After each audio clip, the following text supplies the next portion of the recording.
kugeza ku itariki 31. Ibyaha bifite bihuriye no kwita no gukomeretsa byari 345. Reka mvuge ko ari cases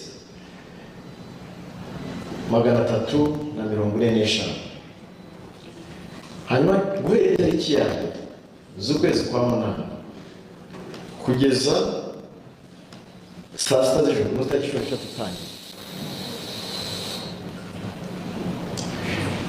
izo kesi za 188, bivuze ko zagabanutseho 50% mu gihe cy'ibyumweru bibiri. Turitega ko bishobora kugabanuka kurushaho kubera ko akazi karacyakomeje. Turabizi ko hari abakizihishe, hari abakizitsindye, hari abagerageza kuresista. Abari bashaka no gutumwa ko mu by'ukuri babitekerezeho kuko bazana n'ingaruka kacyo zabafata. Hari igihe bazana barabihisha, ariko bibaze ko ibi batanga n'ibisindisha. Barabi umuntu yabinywa tukamufata akatubwira aho abikuye. Ntabwo amakuru yo kubafata tugoye kuko iriya sishi batanga ngo umuntu arimo ajye kuryama asinzire, ni icyuma umuntu anywa n'ubundi ubwenge bukavaho akavuga ibyo ashaka, tukabonamo n'ayo makuru. Rwose babyumve, ugaburiro icyuma umuntu azamuhishira no kwibeshya pe, aribeshya cyane.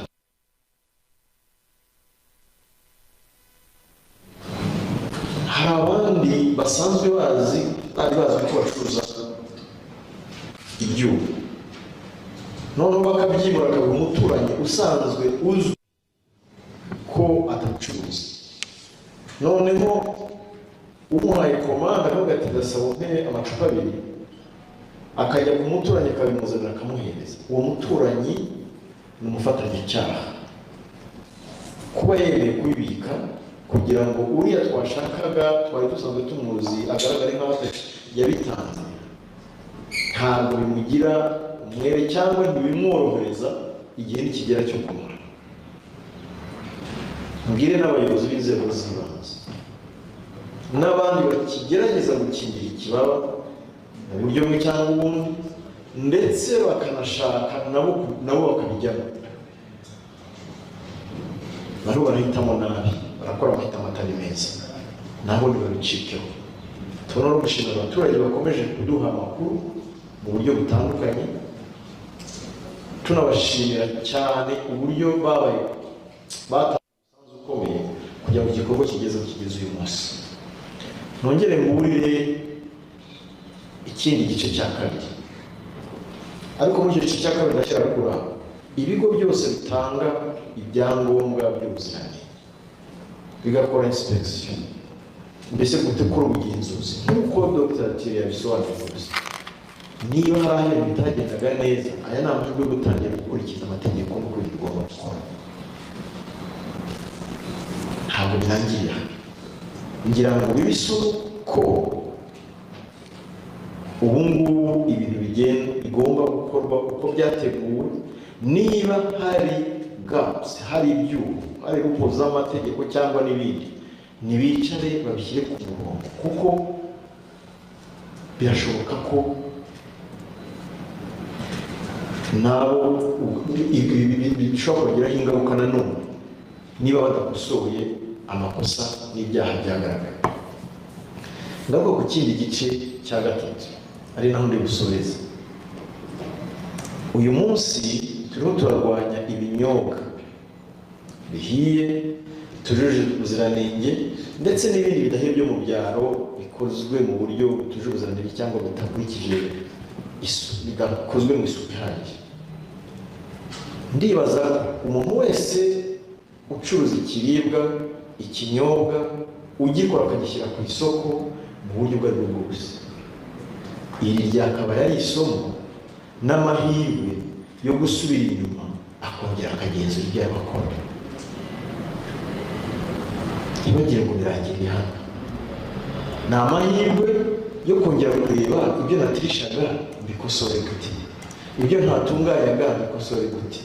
Niba kandi warazi ongera usubiremo urebe unabaze urebe bikosoke, kugira ngo nituzagaruka nituza nitugera kuri icyo gice nibura bazasanga tuzasanga ibitunganye.